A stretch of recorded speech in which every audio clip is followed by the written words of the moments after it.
Bismillahirrahmanirrahim. Assalamualaikum warahmatullahi wabarakatuh. Innal hamdalillah nahmaduhu wa nasta'inuhu wa nastaghfiruh wa na'udzu billahi min syururi anfusina wa min sayyiati a'malina. May yahdihillahu fala mudilla lahu wa may yudlilhu fala hadiyalah. Asyhadu an la ilaha illallah wahdahu la syarikalah wa asyhadu anna Muhammadan abduhu wa rasuluh. Allahumma shalli wa sallim ala sayyidina Muhammadin wa ala alihi wa sahbihi ajmain. Usikum wa nafsi bitaqwallah faqad fazal muttaqun, amma ba'd. Bapak sekalian rahimakumullah yang kami hormati, alhamdulillah pada pagi ini kita semuanya bisa hadir di sini untuk mengikuti kajian, dan itu merupakan sebuah kenikmatan tersendiri yang harus kita syukuri.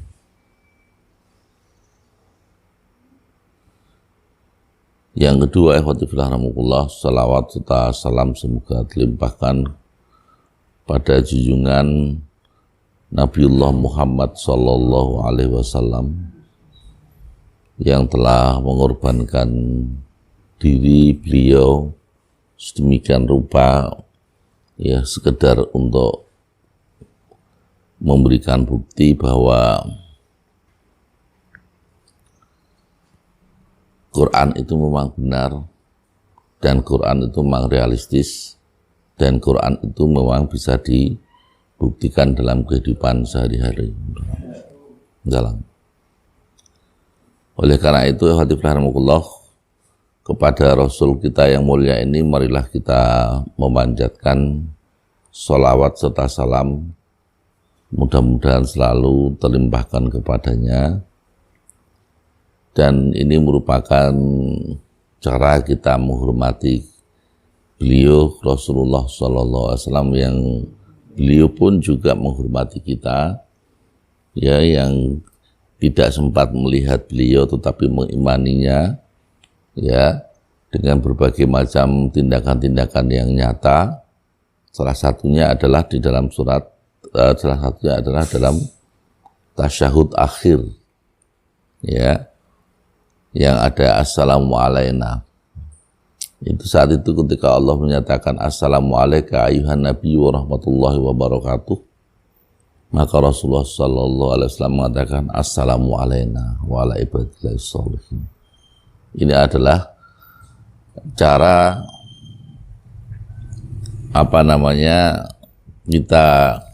cara Allah menghormati kita semuanya yang saat itu belum hadir, belum ada, ya. Dan inilah kita mengucapkan salawat serta salam kepada Rasulullah yang sudah kita ucapkan sejak tadi. Alhamdulillah, pada kesempatan kali ini kita akan sedikit berbicara tentang peristiwa yang terkait dengan perang Bani Mustalik. Masih ada kaitannya dengan perang Bani Mustalik, yaitu saat Rasulullah mau kembali dari kaum Bani Mustalik untuk pergi ke Madinah. Itu ada salah satu peristiwa yang luar biasa, peristiwa yang sungguh sangat kejam, dan ini diungkit-ungkit oleh orang munafik sedemikian rupa, ya, sehingga ini menjadi peristiwa yang diabadikan oleh Al-Quran, dan peristiwa ini mengguncang keluarga Rasulullah. Hal inilah yang disebut dengan istilah hadithul ifki, ya, berita-berita hadithul ifki tentang kebohongan, berita-berita bohong itu. Nah, berita bohong itu awalnya adalah ketika Rasulullah pulang dari Madinah, ya, beliau istirahat sebentar. Tapi beliau setelah itu langsung berangkat aja pergi ke Madinah. Saat itu Aisyah masih kecil, jadi memang sudah menjadi kebiasaan Rasulullah Shallallahu Alaihi Wasallam. Jadi setiap mau berperang itu selalu mengundi siapakah istrinya yang berhak untuk mengikutinya. Nah saat itu ya yang berhak adalah Aisyah radhiyallahu anha. Nah dia masih kecil, ya masih kecil lah gitu ya. Yang saat itu ayat hijab baru saja turun. Ya, saat itu Aisyah itu ke belakang. Ya, saat itu ketika kaum muslimin masih ada di situ. Ya. Nah, ketika ke belakang dia mau kembali, dia meraba dadanya ini, kalungnya ternyata hilang. Maka dia kembali ke tempat semula, ya, dan terlalu lama dalam mencari kalung itu. Ketika dia kembali ternyata sekedupnya, ya, yaitu alat yang menutupi Aisyah radhiyallahu anha itu, ya, yang saat itu diletakkan para sahabat di tanah, lalu diangkat kembali, perasaannya karena memang saat itu kan Aisyah masih kecil, ya sehingga tidak terasa bahwa dikira Aisyah ada dalam sekedup tersebut, ya, dan akhirnya Aisyah ketinggalan, ya, dan setelah ketinggalan itu dia diam saja begitu ya, dan akhirnya ada pasukan yang terakhir sekali yaitu yang bernama Safwan, ya. Dan dialah yang akhirnya, duh ini siapa nih gitu ya. Dia melihat saat itu ketika Aisyah belum pakai hijab, ya. Melihat wajahnya dia langsung dia mengucapkan kalimat istirja. Innalillahi wa inna ilaihi raji'un.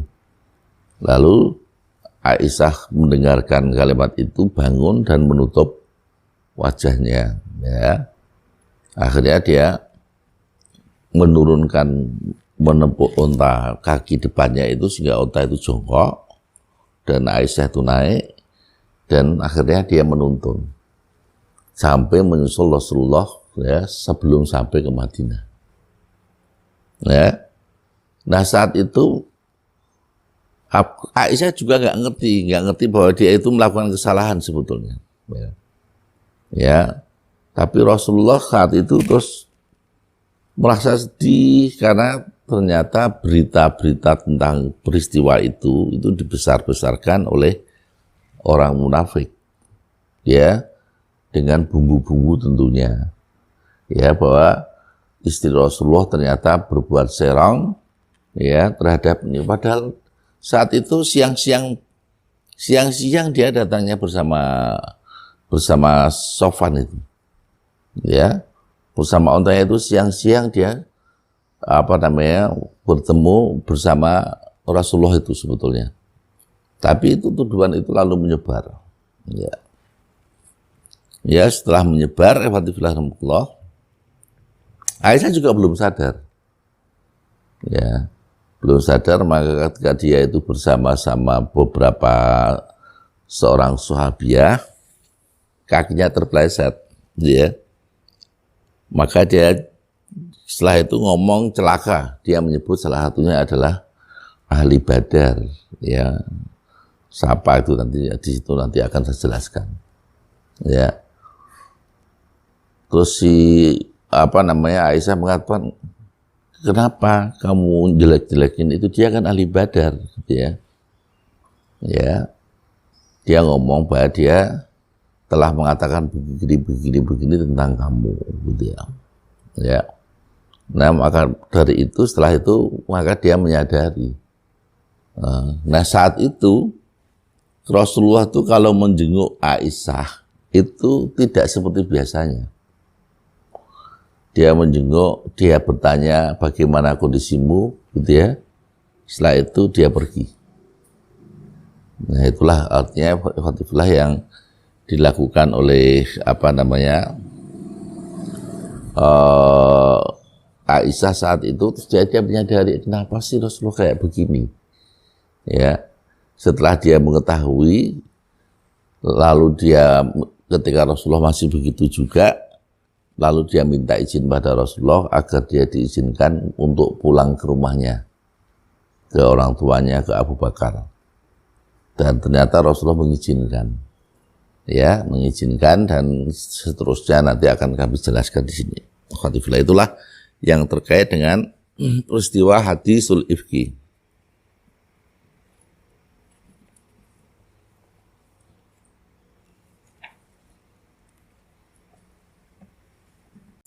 Bismillahirrahmanirrahim. Jadi ya, memang dalam perang Bani Mustalik ini terjadi beberapa peristiwa, tadi sudah saya sampaikan ya. Salah satunya adalah kisah hadisul ifki yang menyangkut Ummul Mukminin Aisyah radhiyallahu anha. Kabar burung yang disebarkan oleh munafik Abdullah bin Ubay, karena memang ini terjadi sebelum perang Khandaq, ya karena perang Bani Mustalik itu kan perang yang terjadi sebelum perang Khandaq, gitu ya. Maka Abdullah bin Ubay masih ada, ya. Yang kebohongannya ini diikuti sejumlah orang-orang lain yang banyak, ya. Kesimpulannya kisah dusta ini adalah ketika Rasulullah tidak bepergian selalu mengundi. Tadi saya katakan, mengundi istri-istri beliau siapa yang akan berangkat. Nah, saat diundi ternyata Aisyah lah yang berhak untuk mengikuti Rasulullah SAW dalam peperangan Bani Mustalik itu, gitu ya. Setelah Rasulullah mau pulang, ya, maksudnya setelah menang peperangan Bani Mustalik dengan membawa rampasan perang yang cukup banyak, maka di tengah perjalanan pulang ke Madinah, setelah Allah memberikan kemenangan kepada Rasulnya atas Bani Mustalik, terjadilah peristiwa yang besar sebagaimana yang kami diriwayatkan ini, ya. Riwayat ini diriwayatkan oleh Imam Bukhari, Rasulullah saat itu hendak melakukan satu perjalanan, sudah mengundi tadi ya. Lalu setelah undiannya keluar, tadi Aisyah tadi yang keluar ya. Lalu Aisyah dibawa oleh Rasulullah di atas sekedup. Sekedup itu kayak ya rumah-rumah kecil gitu ya, yang nanti dinaikkan di atas punggung unta gitu ya. Hingga Rasulullah pulang mendekati kota Madinah, ya, mendekati kota Madinah. Pada malam harinya beliau mengumumkan untuk meneruskan perjalanan. Saat itu malam hari dia istirahat sebentar dan langsung akan menuju kota Madinah, gitu ya. Aku bertahan saat mereka memberitahu untuk meneruskan perjalanan. Maksudnya beliau tertahan, Aisyah tertahan karena ingin buang air kecil, ya, buang air kecil. Kemudian saat itu rombongan langsung saja tanpa melihat sekedup itu ada isinya atau tidak, dikira Aisyah ada di dalam, ya, lalu sekedupnya diangkat di atas punggung unta. Berjalanlah unta itu sampai ke Madinah, ya. Sehingga sampai saat itu kalung kalung merjan buatan Zifar, ya, miliknya Aisyah itu yang hilang, ya, hingga dicari terus walaupun akhirnya ketemu, tetapi orang-orang pasukan Rasulullah sudah berangkat sehingga Aisyah tinggal sendirian. Ya, kebingungan begitu. Ya, mau ngejar ternyata sudah jauh, gitu ya. Terus di akhirnya beliau tetap akan berada di situ dengan perasaan kalau saya tetap di sini kan pasti akan dicari pasukan Rasulullah Shallallahu Alaihi Wasallam. Ya. Nah, saat itu tadi saya katakan Aisyah lalu tertidur, ya, tertidur, ya. Dan akhirnya ada pasukan yang terakhir yang biasa ya, yang biasa melakukan sweeping gitu ya, melakukan sapu bersih, kalau nanti terlihat pada pasukan yang kelelahan atau kerepotan dan seterusnya, itu nanti akan mendapat pertolongan. Itu yang namanya adalah Sofwan, ya, bin Mu'attal al-Sulaimi, ya, al-Sulami ad-Da'wani, ya. Mereka adalah barisan belakang rombongan. Setelah melihat, loh ini kan Aisyah, ini kan Ummul Mukminin, ya, orang yang terhormat. Inna lillahi wa inna ilaihi rajiun. Maka Aisyah mendengar kalimat itu. Lalu dia bangun. Setelah bangun, dia menutup wajahnya, ya, dan Sofwan memukul kaki depan untanya sehingga unta itu mampu menjerum, turun menjerum. Aisyah naik, lalu unta itu berdiri dan seterusnya dia berjalan. Ya, ikhwatifillah rahimakumullah. Nah, setelah itu ikhwatifillah rahimakumullah, saat itu belum sampai kota Madinah. Ya, Rasulullah masih istirahat sebentar. Ya, siang-siang hari Khofat mampu menyusulnya. Ini siang hari. Ya, ikhwatifillah rahimakumullah. Sehingga saat itulah banyak di antara mereka yang menyebarkan berita dusta, yang salah satu di antaranya adalah yang dilakukan oleh Abdullah bin Ubay bin Salul. Ya. Aisyah meneruskan, kami tiba di Madinah, lalu aku sakit selama sebulan. Ya. Dia sakit selama sebulan, ya. Sementara orang-orang banyak memperbincangkan berita-berita dusta tentang aku, tentang diriku. Ya. Tapi saat itu dia belum menyadari, Aisyah belum menyadari apa sih sebetulnya begitu ya.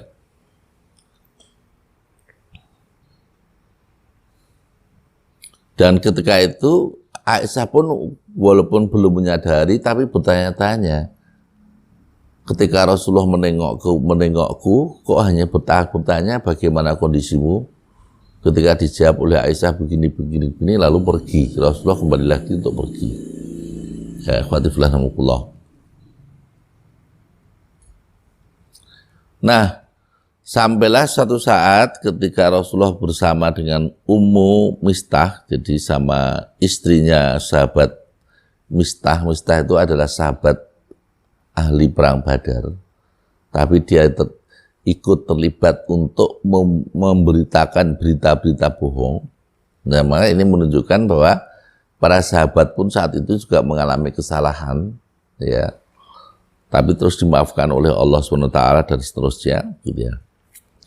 Nah, ketika Ummu Mistah ini terpeleset, gitu ya, atau dia tersungkur, dia mengucapkan celakalah Mistah.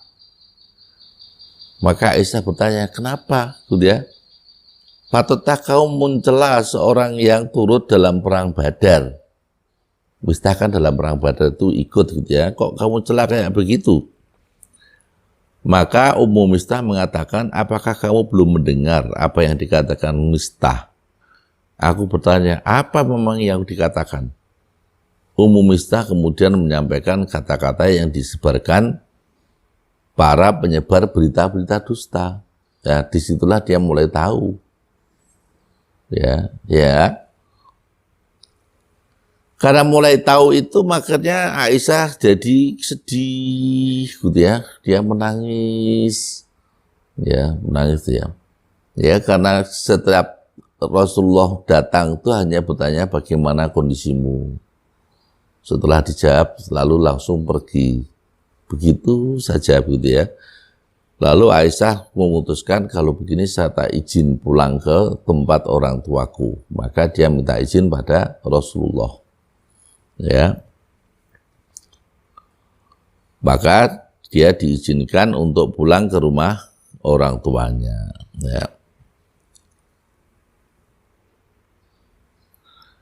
Lalu dia bertanya kepada ibunya Aisyah, istrinya Abu Bakar, ya, apa sih yang dibicarakan ibu-ibu, gitu ya, kok semuanya ramai kayak begitu, gitu ya. Ya, Namanya seorang ibu selalu membesarkan hati seorang anaknya. Ya, dia mengatakan apa namanya, demi Allah engkau adalah orang yang baik. Tetapi karena engkau adalah satu dari di antara istri-istri Rasulullah, maka sudah barang tentu wajar saja orang itu kalau ada sikap iri terhadap kamu. Jadi dia itu masih merasa ini adalah salah satu perbuatan dari istri-istri Rasulullah. Ini menurut istrinya Abu Bakar. Ya. Nah, dan seterusnya, gitu ya. Setelah itu Rasulullah bertanya kepada Ali ya, dan Usama. Ya, gimana sikapnya? Ketika tanya pada Usama, ya Usama bin Zaid mengatakan, ya Rasulullah, tentu Aisyah tidak bersalah. Ya, dia ada kalimat husnudonnya yang luar biasa. Ya, ikhwatifillah rahmatullah ya. Kami hanya mengetahui yang baik-baik saja dari beliau. Sedangkan Ali, ya, karena kecerdasannya, dia mengatakan, wahai Rasulullah, ya, agar Allah tidak mempersulitmu, masih banyak wanita-wanita yang lain. Ya, artinya tidak usah kau pertahankan kalau memang Aisyah itu kayak begitu. Tetapi, ya, sebelum ini cobalah tanya kepada budak wanita Barirah, budak wanitanya Aisyah. Maka Rasulullah pun bertanya kepada budak wanita tersebut, bagaimana menurut pendapatmu tentang Aisyah itu? Gitu ya. Barirah lalu menyampaikan, dialah orang yang baik. Saya tidak melihat melainkan kebaikannya. Dia pernah melakukan kesalahan, tapi karena kekecilannya, ya dia tertidur di atas adonan. Ya, dia tertidur terhadap adonan milik keluarga hingga hewan datang memakan adonan tersebut. Ya, pada hari itu Rasulullah meminta ada yang membela Rasulullah ketika Abdullah bin Ubay berbicara kayak begitu, ya, di lapangan. Ya. Rasulullah SAW lalu menyampaikan di atas mimbar, wahai kaum muslimin, siapa yang bersedia membelaku dari seorang yang kudengar telah menyakiti keluargaku. Ya, maka dari itu Sa'ad bin Mu'ad, ini orang Aus, orang Madinah, ya, tapi dari suku Aus, gitu ya. Dia lalu mengatakan, wahai Rasulullah, aku yang akan meminta kepastian kepadanya. Ya, maksudnya aku yang akan mencoba bertanya kepada Abdullah bin Ubay itu, gitu ya. Jika ia berasal dari Aus, gitu ya, aku langsung menebas lehernya. Ya. Tetapi kalau aku berasal dari suku Hadraj, kalau mereka itu berasal dari suku Hadraj, gitu ya, silahkan kau perintahkan apa yang harus kami lakukan terhadap dirinya. Jadi kan kalimat yang cukup baik sebetulnya. Lalu muncullah Sa'ad bin Abu Ubadah. Ini adalah dari orang Muhajirin, ya, orang Ansor dari suku Khadraj, gitu ya. Sa'ad bin Abi Ubadah itu berdiri, ia adalah pemimpin Khadraj, ia sebenarnya orang yang baik. Ya. Hanya saja tersulut oleh fanatisme golongan. Ini menunjukkan bahwa Sa'ad bin Ubadah itu aslinya itu orang baik, tapi memang akhirnya dia terdorong juga ketika saat ngomong begitu, gitu ya. Ya. Lalu dia kemudian berbicara ngomong begini. Demi Allah, kau berdusta Sa'ad bin Mu'az. Andaikan yang berbuat itu suku Aus, apakah kamu juga akan berani mengatakan seperti itu? Gitu ya. Ya. Maka saat itu, ya, Ubaid bin Khudair, ya, saudara sepupu Sa'ad, ya, berkata kepada Sa'ad bin Ubadah, kau berdusta wahai Sa'ad bin Ubadah, ya. Demi Allah, kami akan membunuhnya Kau orang munafik, ya membela orang-orang munafik sampai kayak begitu. Ngomong begitu itu ya, tuduh menuduh itu di depan Rasulullah saat Rasulullah masih di mimbar. Ya. Jadi kan peristiwa yang betul-betul terjadi kan. Ya, ikhwatifillah. Ya, terjadi perkelahian di antara mereka ya di saat Rasulullah masih di mimbar gitu ya.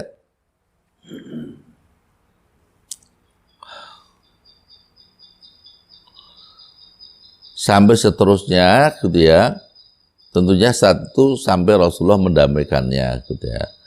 Tapi sampai saat itu wahyu tidak kunjung turun. Ya, sehingga Rasulullah tidak bisa membenarkan dan tidak bisa mendustakan berita-berita bohong tersebut. Ya. Setelah itu Rasulullah SAW pergi ke Aisyah. Lalu dia sebagaimana biasanya bertanya bagaimana kondisimu, begitu ya. Ya, tentu Aisyah ya hanya ngomong apa adanya, gitu ya. Lalu Aisyah saat itu ngomong begini, kamu tentu tidak akan percaya kalau saya mengatakan saya bebas dari apa tuduhan-tuduhan masyarakat itu. Nah, kan sekarang terserah pada kamu, wahai Rasulullah, ya. Apa yang kamu katakan dan apa yang kamu tanyakan. Tentunya Aisyah juga berharap wahyu itu turun, tetapi dia juga mengingat masalah kecil kayak begini, masalah keluarga, ya, kok Allah sampai terlibat menurunkan ayat. Itu perasaan Aisyah. Ya. Maka sebentar ketika itu Rasulullah merasa kesakitan, ya, dan akhirnya turunlah sebuah ayat, ya. Ya, turunlah sebuah ayat, ikhwatifillah namukullah. Dan ayat itu adalah surat An-Nur. Surat yang membantah hadisul ifki itu memiliki 10 ayat yang menjelaskan beberapa hal yang penting. Ya, ikhwatifillah namukullah. Ya.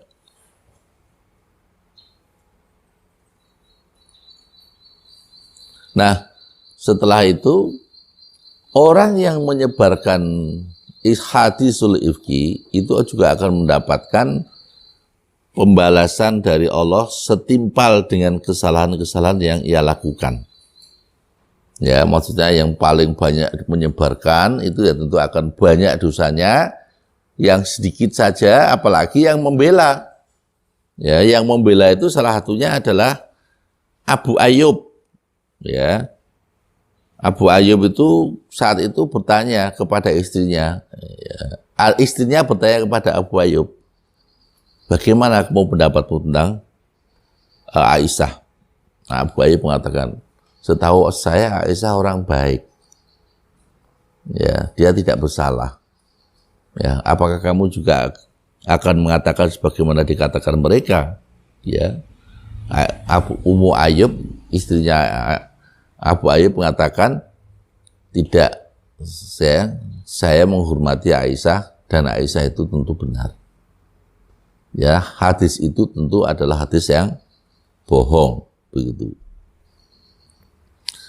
Nah, ikhwatifillah, jadi ayat yang turun itu ada 10 ayat, ya. Maka salah satu di antaranya adalah ya menceritakan kebohongan orang-orang munafik itu.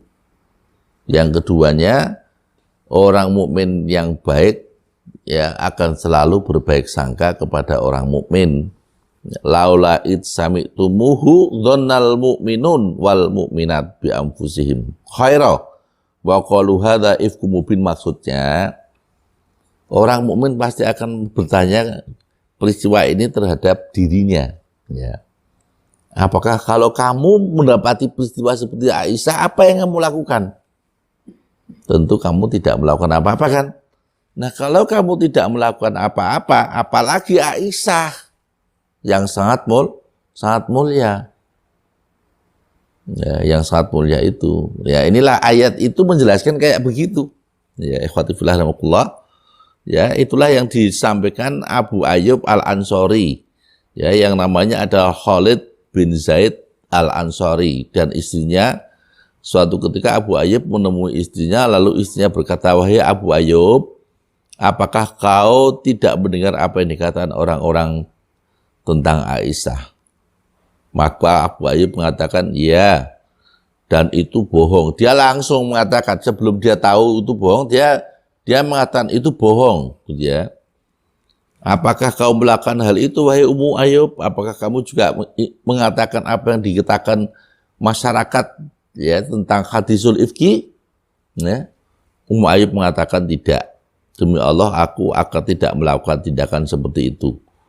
Abu Ayyub berkata, "Aisyah lebih baik darimu." Ya, kalau kamu aja tidak, gitu ya, apalagi Aisyah, begitu. Nah, inilah ayat yang kedua bicara kayak begitu. Yang ketiga tadi, ya, ayat itu juga mengatakan bahwa orang-orang yang berbicara tentang hadisul ifki, ya, hadis kebohongan, ya, dia kan tidak tahu peristiwanya. Dia kok ikut ngomongnya keliru lagi, gitu ya. Itu namanya dia pendusta. Ya. Surat An-Nur ayat 13 umpamanya. "Laula ja'u alaihi bi arba'ati syuhada fa lam ya'tu bi syuhada'i fa ulaika indallahumul kadhibun." Mengapa mereka yang menuduh itu tidak datang membawa 4 saksi? Ya. Oleh karena mereka tidak membawa 4 saksi, maka mereka itu dalam pandangan Allah adalah orang-orang yang mendusta. Ini juga peringatan buat kita. Ya, kita walaupun melihat sendiri, kalau memang tidak ada saksi yang lain, janganlah kita menuduh. Ya, menuduh itu butuh 4 saksi tetap. Walaupun kita melihat sendiri pun tidak dianggap. Ya, Fatihullah. Nah, ayat yang berikutnya juga berkata, kalau bukan karunia Allah, ya, tentu ia akan menyiksa orang-orang yang memperbincangkan kebohongan itu. "Walaula fadlullahi alaikum wa rahmatuhu fid dunya wal akhirah lamassakum fima afattum fihi adzabun adzim." Dan seandainya bukan karena karunia Allah dan rahmatnya kepadamu di dunia dan akhirat, niscaya kamu akan ditimpa adab yang besar disebabkan oleh pembicaraan kamu tentang hal-hal yang bohong itu. Nah, nah inilah yang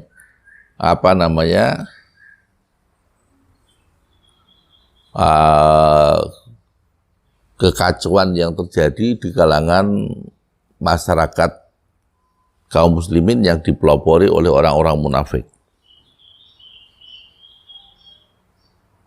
Nah, setelah itu ayat ini juga menanggapi perasaannya Aisyah yang tadi mengatakan, "Masa urusan kecil begini Allah ikut campur tangan," gitu kan ya. Maka kamu menganggapnya remeh, padahal dalam pandangan Allah itu adalah soal yang besar.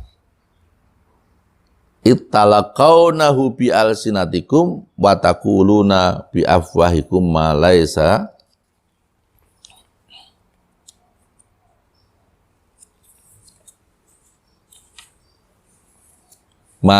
lakum bi ilmun wa tahsabunahu hayyina wa huwa indallahi azim."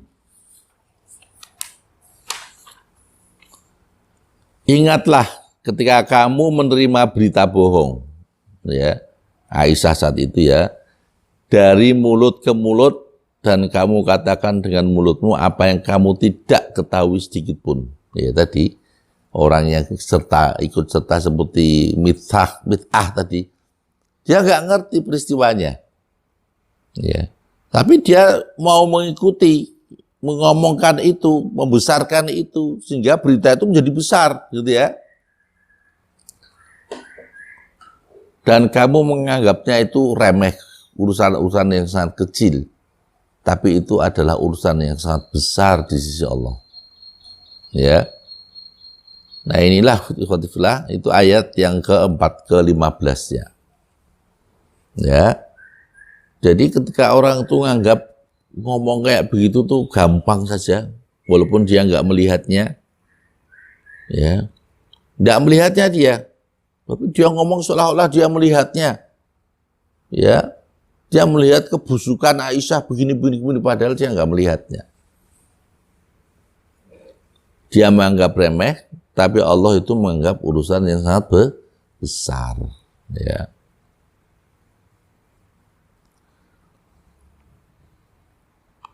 Dan seterusnya, ikhwatifillah. Nah, inilah beberapa hal yang terkait dengan peristiwa hadisul ifki, gitu ya. Ya, adapun pelajaran yang dapat kita ambil dalam peristiwa hadisul ifki tersebut adalah ikhwatifillah rahimakumullah. Yang pertama, kita perlu waspada terhadap langkah-langkah orang munafik. Saat itu, sekarang gimana? Juga iya. Ya, sekarang ini orang munafik juga banyak bertebaran. Ya, orang munafik banyak bertebaran tuh. Yang kedua, ikhwatifillah, ya, orang mukmin pun juga melakukan kesalahan. Tadi para sahabat Ahlu Badar itu melakukan kesalahan. Padahal Ahlu Badar itu dijamin masuk surga. Tapi karena dia melakukan kesalahan juga sebetulnya hakikatnya. Ya. Nah, ini artinya kita juga jangan sampai mengatakan kita ini bersih.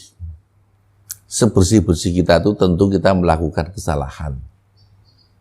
Ya, kalau kesalahannya harus diakui, ikhwatifillah. Saya sendiri juga memiliki kesalahan. Dan kesalahan saya cukup banyak. Yang tahu hanya Allah. Maka kita itu komunikasinya dengan Allah. Ya Allah, ya, Engkaulah yang tahu kesalahan kami. Ampunilah kami. Ya, kenapa? Karena memang manusia kami ini. Manusia itu tempatnya orang yang salah. Nggak mungkin tidak salah. Kalau ada yang mengatakan si kita ini paling benar dan selamanya benar, bohong orang kayak begitu. Rasulullah aja dia juga melakukan kesalahan yang langsung diingatkan oleh Allah Subhanahu wa taala. Ya, apalagi kita yang bukan nabi, ya, bukan sahabat, bukan tabi'in, bukan tabi'in kok dia merasa orang yang paling benar. Benar terus gitu ya, enggak pernah salah, itu enggak mungkin. Ya. Makanya kita juga jangan ngotot kalau kita itu memiliki pendapat tentang sesuatu yang kita anggap benar. Yang ketiga, ikhwatifillah rahimakumullah, ya, berbaik sangka kepada orang mukmin ya tadi, seperti Abu Ayyub dengan Umi Ayyub, ya, ketika Umi Ayyub bertanya kepada Abu Ayyub, apakah kamu tidak pernah mendengar? Abu Ayyub mengatakan, wah, itu berita bohong itu. Walaupun saat itu belum terjadi, Rasulullah belum dikasih tahu tentang kebohongan itu. Ya, Ummu Ayyub pun juga mengatakan begitu. Enggak lah, saya aja umpamanya terjadi juga tidak melakukan seperti itu. Maksudnya, kalau umpamanya iya, ya, mosok saya ini datang siang-siang naik unta, ya, menemui Rasulullah SAW yang saat itu sedang istirahat. Ya, masuk akal enggak kira-kira? Kalau memang dia itu berbuat yang tidak senonoh, kok Abu Sofwan tadi, bukan Abu Sofwan, ya, Sofwan Al-Mu'ad, sahabat tadi, ya, itu datang dengan untanya itu siang hari, ikhwatifillah.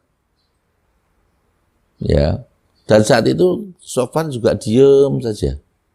Dia juga sakit hatinya diperlakukan semacam itu. Jadi yang sakit saat itu dengan berita bohong itu siapa? Aisyah sendiri, Sofwan sendiri, Rasulullah sendiri, keluarganya Abu Bakar sendiri, dan seterusnya itu. Maka dengan sikap tawadhu itulah yang menjadikan orang itu bisa husnudzon kepada orang mukmin. Nah, kita harus mengedepankan semacam ini. Ya. Nah, inilah yang kadang-kadang kita itu tidak bisa, ya.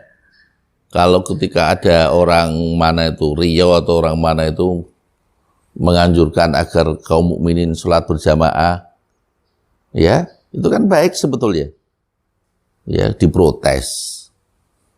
Ya, sama orang-orang yang di Jakarta. Ya, padahal itu kan seruan yang cukup baik sebetulnya. Ketika ada orang Tangerang, ya, melakukan larangan, ya, agar orang tidak berjualan di siang hari, diprotes. Padahal ini kan perbuatan baik sebetulnya. Walaupun ngelarang kayak begitu, mestinya yang memang kurang pantas juga, ya. Tapi karena orang jualan di siang hari itu kadang-kadang susah dikendalikan. Susah dikendalikan maksudnya kalau dia itu jualan siang hari mestinya ditutup, ya. Tapi kadang-kadang juga dibuka kalau sudah berani kadang-kadang dia dibuka aja kalau. Ya, itulah yang kadang-kadang kita nggak ngerti itu. Nah, alhamdulillah, beliau penulis buku ini, ya, menyebutkan ada kaidah-kaidah pencegahan dari kebohongan para musuh dakwah. Ada kaidah-kaidah untuk menilai. Yang pertama, agar kita itu tidak ikut pada mereka itu, kita berbaik sangka kepada orang mukmin. Ya. Tetapi berbaik sangka saja tidak cukup, ya. Kita harus menepis pernyataan-pernyataan tersebut dengan lisan. Ya, artinya kebohongan itu harus ditepis dengan lisannya. Ya. Ya. Tapi juga kebohongan itu tidak cukup berbaik sangka saja dan menepis saja. Ya. Namun seorang ini harus juga tidak memperkenankan adanya hal-hal yang meresap di dalam hati. Ya. Kadang kita ini kan begitu kan di masyarakat itu. Kita tidak ngerti babibunya, nggak ngerti AIU-nya, ya. Kalau ada orang cerita begini, ayo kok kayak begitu sih, ya, ya, kita nggak menyangka. Padahal kita belum ngerti loh orang itu, ya. Loh, Bu, siapa tahu Bu yang kamu bilang begitu tuh, ya. Mamanya kita tanya pada ibunya, ibu mengerti? Enggak, ya. Ibu mendengar dari siapa? Dari orang yang cerita. Ya, orang yang cerita itu dia juga tidak ngerti. Nah, orang yang kayak begini kadang-kadang, ya, masyarakat kan kadang-kadang kita bisa hanyut kan. Nah, maka yang semacam ini tolong dihindarkan. Ya, kita jangan ikut yang kayak begini, ya. Kalau memang tidak mengerti, ya lebih baik kita melakukan diam, ya, diam, ya. Jangan gemar mengungkapkan, ya, kalau orang lain salah. Nah, ini yang keempat itu salah satu kaidahnya adalah kita juga tidak boleh merasa senang kalau melihat saudara kita melakukan kesalahan. Ya, alhamdulillah. Yang berikutnya, ya, pelajaran yang perlu kita ambil adalah memaafkan dan berlapang dada di antara para dai. Kalau ada dai yang telanjur mengatakan itu dan setelah dikasih tahu dia menyadarinya, ya sudah, kita berlapang dada saja. Ya.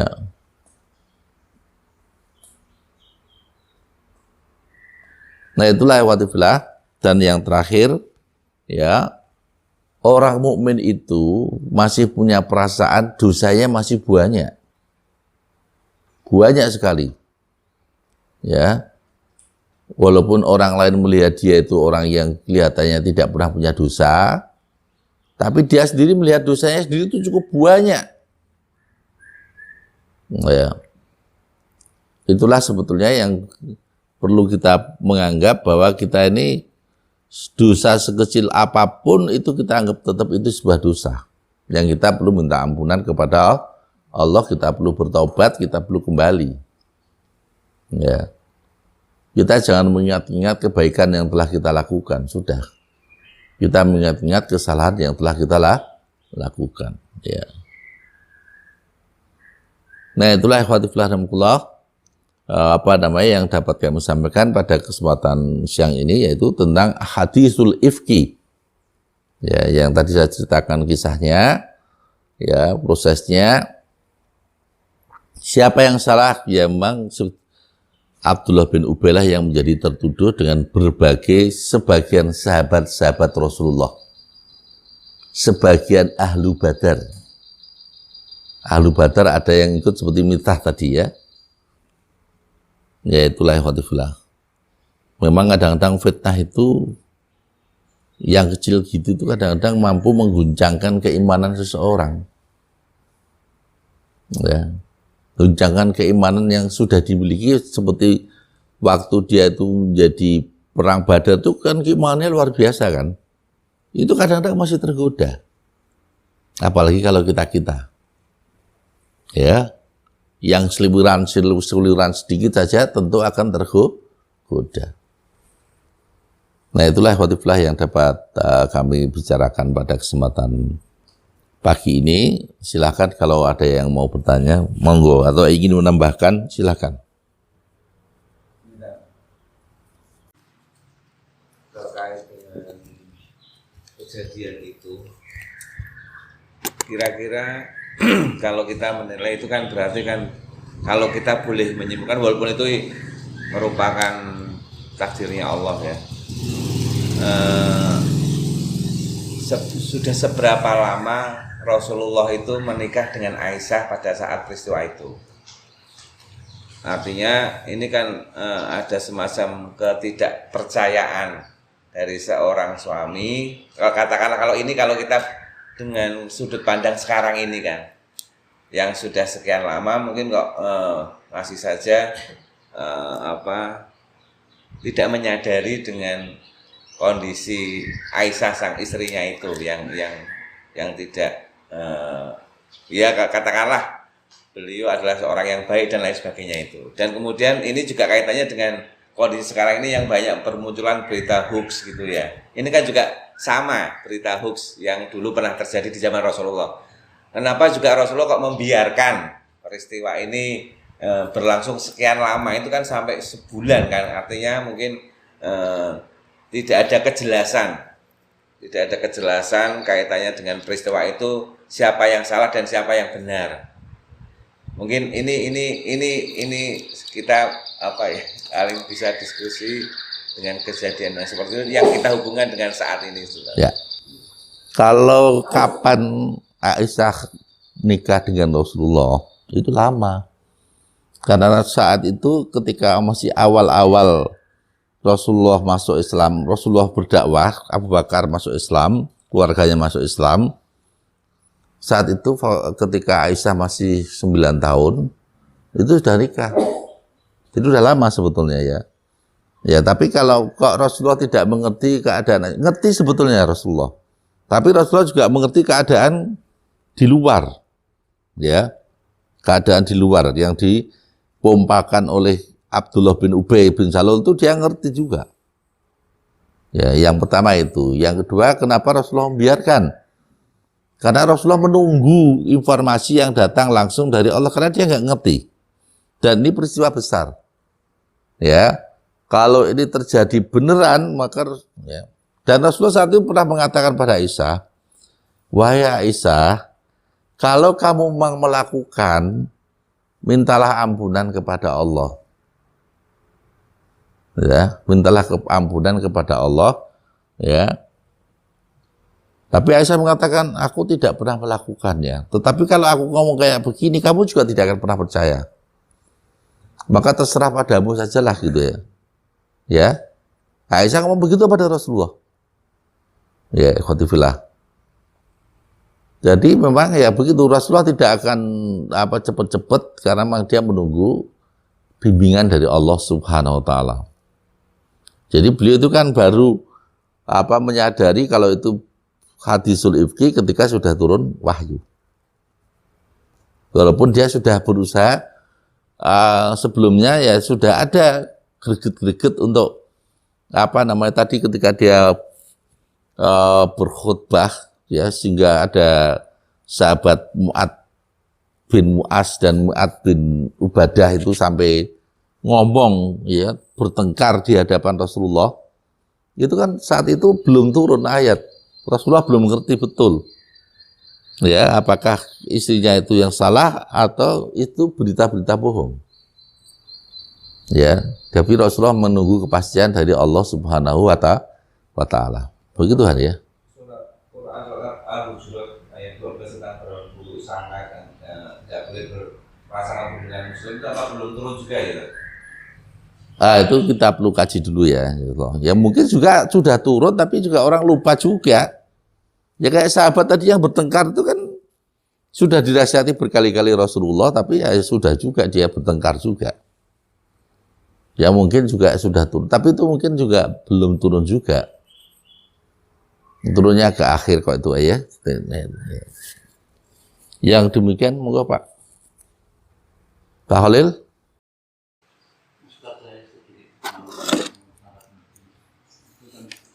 Istilahnya gosip terus. Ya. Ya. Ini pernah menyangkut diri saya dan kalau sekarang karena saya sudah tahu tentang apa yang dinamakan mubahalah. Apa? Mubahalah. Mubahalah. Mubahalah. Ya, mubahalah ini kan mengkelirkan siapa yang dusta dan siapa yang tidak berdusta.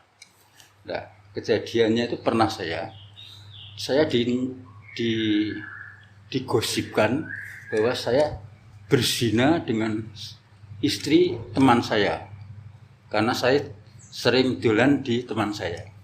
Nah, ada laporan yang bisa saya percaya dan beredar pada karena itu sehingga saya pada saat itu mengatakan begini Ustaz, pada orangnya itu, Pak, kalau kamu benar bahwa mendakwa saya berzina, mari kita sama-sama bersumpah melaknat diri kita sendiri. Siapa yang berdusta? Saya berani bersumpah bahwa saya tidak melakukan zina dan tidak pernah melakukan zina. Apakah Bapak mengetahui saya berzina atau hanya kira-kira? Dan juga apakah Bapak sendiri tidak pernah berzina? Saya bilang gitu, sampai yang kedua ini. Maka orang di warung itu sama terperanjat,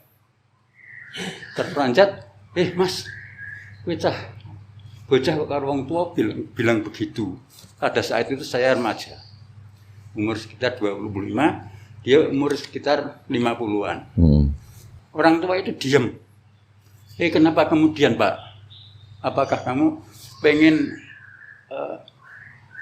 hanya pengen mencela saya? Saya bilang, diem saja. Sikap saya itu salah enggak? Sebetulnya ketika ada tuduhan kayak begitu dan tidak ada saksi aja mereka sudah salah mereka ya. Ya, tapi kalau kita ingin melakukan itu bisa terjadi kalau saling melaknat itu namanya mula'anah ya, atau mubahalah juga itu kalau kita. Saya bilang gini, kalau saya melakukan itu, insya Allah saya tidak pulang dengan keadaan saya tidak utuh di jalan, mungkin kena tabrak truk dan sebagainya. Saking saya itu emosinya ya. Iya. Tapi tidak ada yang berani Ustadz menjawab satu kata pun. Nah, sehingga terus saya terakhir berarti Bapak berdusta, bapak-bapak di sini lihatlah Bapak ini telah berdusta. Jadi kalau orang sudah berdusta, buat apa menjadi teman orang yang suka berdusta? Saya bilang begitu, saking jengkel saya itu Ustaz. Yang demikian itu Pak, saya salah Ustaz. Ya salah sih enggak, tapi emang kurang tepat gitu ya. Maksudnya sebetulnya kalau kita itu dituduh zina umpamanya ya. Dan umpamanya kita bersebut zina betul dan dia melihat zina, tapi satu orang itu pun dia tidak punya hak untuk menuduh di kita zina. Menuduh pun tidak punya hak. Dan orang yang kayak begitu itu namanya orang disebut pendusta oleh Allah. Orang yang menuduh dusta tadi, orang yang menuduh zina tadi dusta. Ya, karena memang orang yang kayak itu tidak layak dalam kaum muslimin. Ya, tidak benar di situ, Pak. Tapi kalau mubahalah sih ya sah-sah sajalah. Karena mubahalah juga kadang-kadang ada yang terjadi ya tidak terjadi apa-apa. Ya. Seperti mubahalahnya dulu siapa itu Yazid sama Ustaz Ba'isah. Ya saat itu kan terjadi pertarungan di antara mereka terhadap beberapa hal. Maka keluarganya itu diajak untuk melakukan mubahalah, ternyata tidak terjadi hal-hal yang mengerikan di antara salah satu di antara duanya. Ya karena memang mubahalah pada zaman Rasulullah itu mubahalah itu terjadi itu antara dia dengan orang-orang kafir. Ya, orang kafir itu untuk membuktikan apa itu saat itu saya lupa itu. Ya. Tapi kalau kaum muslimin memang belum pernah terjadi. Ya. Tapi kan itu sudah berlalu toh Pak ya. Mudah-mudahan kalau itu kesalahan yaitu Allah mengampuninya, kalau itu bukan perbuatan salah ya tapi yang penting perlu diluruskan lah insyaallah. Ya. Saya rasa begitu Bapak sekalian Allah. Yang lain monggo. Masih ada? Enggak ada? Kalau enggak ada kita cukupkan alhamdulillah. Marilah kita tutup kajian pada kesempatan kali ini dengan doa kafaratul majlis. Subhanakallahumma wa bihamdika asyhadu an la ilaha illa anta astaghfiruka wa atubu ilaik. Astagfirullahaladzim. Wassalamualaikum warahmatullahi wabarakatuh.